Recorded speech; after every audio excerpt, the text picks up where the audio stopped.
Sir మీరు China పర్యటన, నేపాల్ వరుసగా తిరిగి వచ్చారు కదా. ఇవాళ మనం చైనా గురించి మాట్లాడదాము. అసలు చైనాలో ఏం జరుగుతున్నది? చైనాలో చాలా జరుగుతున్నది. మనకు తెలుస్తున్నది యాజ్ ఇట్ ఈజ్ కానీ చాలా తక్కువ. ఆ తెలుస్తున్న దాంట్లో కూడా వాస్తవాలు తెలవడము, సరైన దృక్పథంతో తెలవడము కంటే వక్రీకరణలతోని ప్రచారం రూపంలో తెలుస్తున్నది ఇంకా ఎక్కువ. ఆ కారణంగా ఎన్నో దురభిప్రాయాలు, అపోహలు కూడా కలుగుతున్నాయి. అది పరిస్థితి జరగడానికి చాలా జరుగుతున్నది. కానీ అక్కడ విద్య, వైద్య రంగాలు ఎట్లా పనిచేస్తున్నాయి? వైద్య రంగాలు చాలా బాగా ఉన్నాయి. అయితే దీనికంటే ముందు నేను ఒక మాట చెప్తా. ఇప్పుడు చైనా భాషను మొత్తం ప్రపంచ భాషల్లోనే అతి కష్టమైనది, అతి క్లిష్టమైనది అని అంటారు. అవును, నిజమే. రాయడం కూడా కష్టం. అది రాయడము, పలకడం ఇది చాలా కష్టమే. అయితే భాష ఎంత కష్టమైందో, క్లిష్టమైందో చైనా చరిత్రను, విధానాలను అర్థం చేసుకోవడం కూడా అంత కష్టమైంది, క్లిష్టమైంది. అందుకు ఒక కారణము, అసలు వాళ్ళు బయటికి చెప్పుకోరు, ప్రచారం చేసుకోరు. రెండో కారణము, బయట నుంచి పరిశీలన చేసేవాళ్ళు కూడా ఆబ్జెక్టివ్గా చేయడము అనేది చాలా తక్కువ. అది అందుకే చైనాను ఇంత మిస్టరీ కంట్రీ అని, చాలా మిస్టీరియస్ ప్లేస్ అని అందరూ అనుకుంటారు. కానీ తెలుసుకోవాల్సింది మాత్రం చాలా ఉన్నది.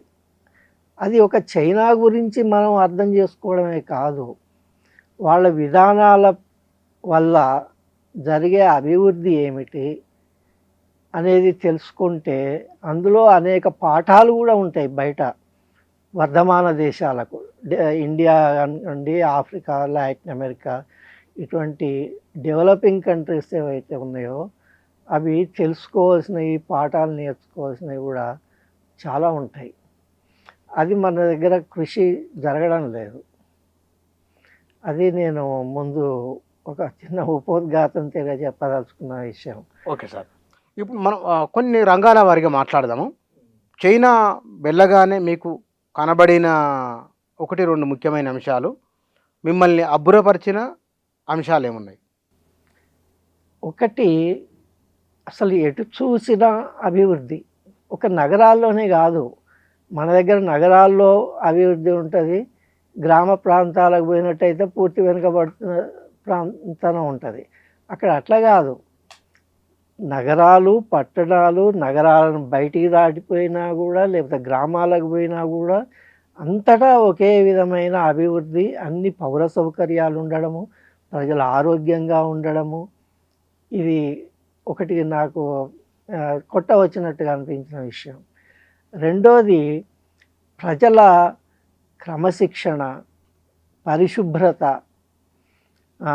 ఎక్కడ చూసినా క్లీన్లీనెస్ మెయింటైన్ చేయడం అనేది ప్రజలు పాటిస్తారు, ప్రభుత్వం పాటిస్తుంది. ఎక్కడ చూసినా పరిశుభ్రత అనేది, క్రమశిక్షణ అనేది, ట్రాఫిక్ నుంచి మొదలుకొని టాయిలెట్స్ దాకా, పబ్లిక్ టాయిలెట్స్ దాకా చాలా నీట్గా ఉంటాయి. ఎక్కడ చూసినా 5 స్టార్ హోటల్స్ ఉన్నట్టుంటాయి. మన దగ్గర 5 స్టార్ హోటల్స్ ఎట్లుంటాయో అక్కడ పబ్లిక్ టాయిలెట్స్ కూడా అట్లా ఉంటాయి అన్నమాట. మన దగ్గర రోడ్ల మీద ఉంటే రాళ్ళు కొట్టిపోయి మొత్తం గందరగోళం ఉంటుంది. ఇది నాకు బాగా కొట్టొచ్చినట్టుగా అనిపించిన రెండో విషయం. ఈ రెండిటికి మనం తవ్వుకుంటూ పోతే ఎంతో అర్థం ఉన్నది. ఎందుకంటే పట్టణాలే కాకుండా గ్రామాలు కూడా ఇట్లా ఉండడము అనేది ఎందుకున్నది, ఎట్లా జరిగింది.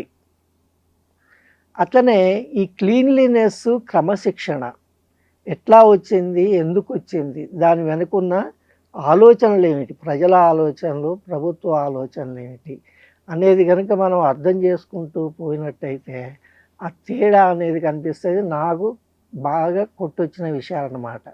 దాని వెనుక అర్థం చేసుకున్న కొద్దీ కూడా నేను లోతుల్లోకి పోయినా కొద్దీ, అంటే లోతుల్లో కంటే పూర్తి లోతుల్లోకి ఎవరం పోలేము, కానీ వీలైనంత వరకు అర్థం చేసుకున్న కొద్దీ నాకు కొట్టవచ్చిన కనపడ్డ విషయాలు ఈ రెండు అన్నమాట. లోతుల్లో ఒకటి మీరు ఏం అధ్యయనం చేశారు ఈ విషయంలో? అంటే ఒకటి నేను ఏమనుకున్నానంటే అసలు ఇదంతా ఎట్లా సాధ్యమైంది? ఇది ఏదో రాత్రికి రాత్రి జరిగేది కాదు కదా, దీనికి ఎక్కడో మూలాలు ఉండి ఉంటాయి. అవి ఎట్లా అనేది నేను తెలుసుకోవడానికి ప్రయత్నం చేసిన. నాకు అర్థమైంది ఏంటంటే ఇప్పుడు 1949లో కమ్యూనిస్ట్ విప్లవం వచ్చింది అక్కడ, నాకు తెలుసు. 1949లో ఆ విప్లవం వచ్చినప్పుడు వాళ్ళు కమ్యూనిస్ట్ పార్టీ కొన్ని మాటలు అనుకున్నది. ఏంటిది? మనకు ఒక సెంచరీ ఆఫ్ హ్యూమిలియేషన్ అనేది ఉన్నది. సెంచరీ ఆఫ్ హ్యూమిలియేషన్ అంటే ఏంటంటే మొదటి నల్లమందు యుద్ధం అంతకు 100 ఏళ్ల ముందు జరిగింది, 1839లో. అప్పుడు బ్రిటిష్ వాళ్ళు మన దగ్గర పరిపాలిస్తుండేవాళ్ళు. వాళ్ళు నల్లమందు ఎగుమతి చేయడానికి ప్రయత్నిస్తే అక్కడ ఉన్న చక్రవర్తి నిరాకరిస్తే యుద్ధం చేసి బలవంతంగా నల్లమందును అమ్మారు. తర్వాత వరుసగా నల్లమందు యుద్ధాలు జరిగినాయి. అప్పటి నుంచి 100 సంవత్సరాల పాటు ఇట్లా యుద్ధాలు, అందరూ ఆక్రమించుకోవడము, బ్రిటన్, జపాను, రష్యా, అమెరికా ఇట్లా వేరు వాళ్ళందరూ వాళ్ళను ఆక్రమించుకుంటూ పోయినారు. షరతులు, వ్యాపారాలకు సంబంధించి వీళ్ళ షరతులు ఏవైతే వాటిని ఒప్పుకోవాల్సిందే, ఇక వేరే మాట లేదన్నమాట. ఆ విధంగా జరిగిన కాలం నుంచి కమ్యూనిస్ట్ పార్టీ విప్లవం తీసుకొచ్చే వరకు, అంటే 1949 వరకు 100 ఏళ్ళు, దాన్ని సెంచరీ ఆఫ్ హ్యూమిలియేషన్ అన్నారు వాళ్ళు. హ్యూమిలియేషన్, సెంచరీ ఆఫ్ హ్యూమిలియేషన్, అవమానాల శతాబ్దం. ఎందుకు అంత తీవ్రత? అవును, మరి వరుసగా అవమానాలే కదా, అవమానాలు జరిగినట్టు. వరుసగా ఆక్యుపేషన్లు, షరతులు, ఆక్రమించుకోవడము, సైనిక హింసలు కూడా అన్నీ చేసింది కదా. మరి అవన్నీ ఒక దేశానికి అవమానమే కదా. అది ఇండియా తిరగనే చైనా కూడా ఒక గొప్ప సంస్కృతి, గొప్ప హిస్టరీ ఉన్న దేశం. మరి వాళ్ళకు వరుసగా ఇది జరగడము, ఇప్పుడు ఇంటర్నల్గా యుద్ధాలు జరగడము, వాళ్ళు గెలవడం వీళ్ళు గెలవడం వేరు, కానీ ఇవన్నీ బయట వాళ్ళు చేసినాయి. కాబట్టి దాన్ని వాళ్ళు అవమానాల శతాబ్దం, సెంచరీ ఆఫ్ హ్యూమిలియేషన్ అన్నారు. అని ఆ విప్లవం వచ్చిన తర్వాత 1949లో వాళ్ళు చేసుకున్న తీర్మానం ఏంటంటే ఇక్కడి నుంచి మనము సెంచరీ ఆఫ్ రిజువనేషన్, అంటే పునరుజ్జీవన శతాబ్దంగా మార్చుకోవాలి మరొక 100 ఏళ్ల పాటు. అంటే 1949 నుంచి 2049 వరకు ఈ 100 ఏళ్లలో మనము పూర్తిగా పునరుజ్జీవనం జరగాలి చైనాది అని తీర్మానించుకున్నారు.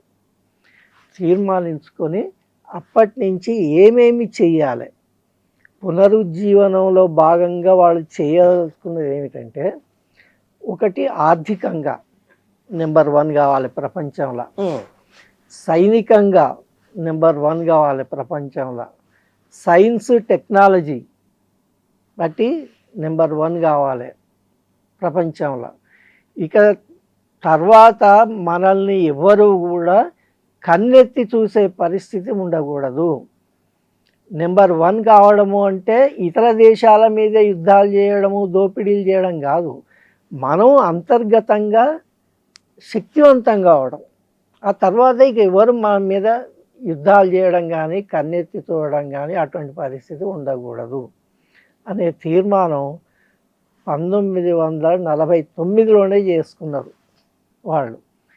చేసుకుని అప్పటి నుంచి ఇప్పటికీ 75 ఏళ్ళు గడిచినాయి. ఇంకొక 25 ఏళ్ళు అయితే 2049 వస్తుంది. ఈ 75 ఏళ్ళనే ఏం జరిగింది మనం చూస్తూనే ఉన్నాం. ఇప్పుడు అది ఆర్థికంగా నెంబర్ 2 అమెరికా తర్వాత, సైనికంగా నెంబర్ 2 అమెరికా తర్వాత, సైన్స్ టెక్నాలజీ రంగాల్లో ఎన్నిట్లోనో చైనాను మించింది ఆల్రెడీ ఇప్పటికే. అమెరికాని మించిపోయింది చైనా. అమెరికాను చైనా సైన్స్ టెక్నాలజీకి సంబంధించి కొన్ని విషయాలలో ఇప్పటికే మించిపోయింది అవును, మించిపోయింది. ఆ మిగిలిన వాటికి సంబంధించి కూడా ఈ 2049 వచ్చే వరకు నెంబర్ 1 కావాలి అనేది వాళ్ళ ప్రయత్నం అన్నమాట.